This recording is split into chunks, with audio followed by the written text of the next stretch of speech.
Okay, share ko lang sa inyo guys. Ito yung mga na-experience ko. Ito lang mga nakaraan. Actually, namamaga yung pisngi ko. Hindi naman na siya ganun kamaga ngayon. Pero, pinaka-worst yung kagabi. Ano pa ba? Tsaka nung Friday, sobrang sakit ng ulo.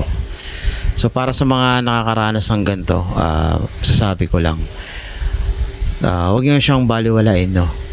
Pero ang pinaka una talaga nangyari doon,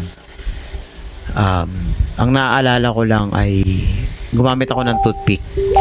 Tapos doon sa may bandang bagang ko, medyo tinatanggal ko yung hindi nakukuha ng toothbrush. Then after nun, medyo okay naman. Monday yun eh. Tapos Tuesday, kung may kinain kami, so kala namin sa pagkain dahil siguro malansa, ganyan-ganyan, kaya nagkaroon ng bacteria. So yung pagdating na Miyerkules, ayan na medyo masakit-sakit na siya.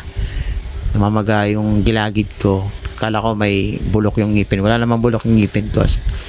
Nagpapadentist naman kasi ako, nagpapabrace. Kala ko rin sa brace. So hindi naman pala siya doon apektado. So pagkadating ng Friday, nag-decide ako na magpa-adjust na nga. And then sinabay ko na rin yung pagpapa-check up. So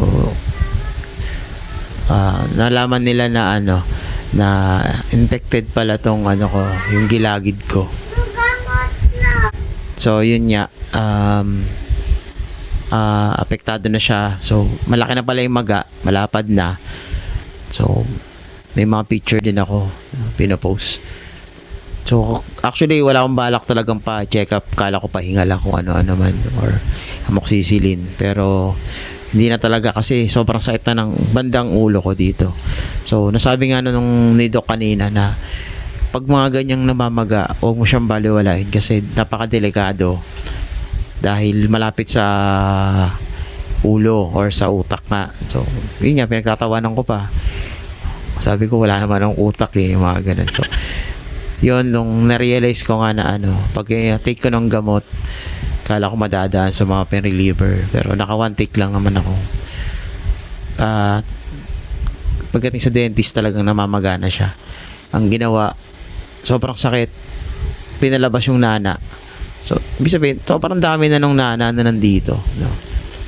So kung hindi ko pina-check up yun, wala, mas malalapat, mas lalala pa daw. So may tinatawag silang sakit doon, may tinatawag na gano'n, hindi ko natandaan kung anong tawag, pero sinabi sa akin ni Doc.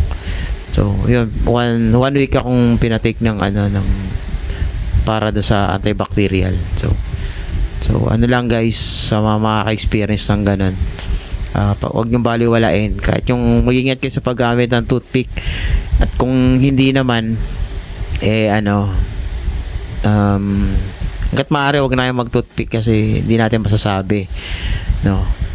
Then aside from doon, lagi kayo magpa-check up kasi hindi natin alam kung ano yung maapektuhan sa atin. So isa lang buhay natin. So mag-ingat tayo palagi, and then maging malinis at mag-ingat. Titignan nyo pag gumiti ako, tabingi pa yung mukha ko kasi namamaga pa to. Pero ngayon magaan na sa pakiramdam. Yun, siguro yung mga nararanasan ko na may sakit-sakit ang ulo ko, yun na nga siguro yun, epekto nun. Kasi ilang beses na kumikurit yung ulo ko, hindi ito. So siguro sobrang tagal na trigger lang talaga siya. Yun na nga, marami na palang nana. So sobrang sakit. So anyway guys, yun lang naman, share ko lang sa inyo.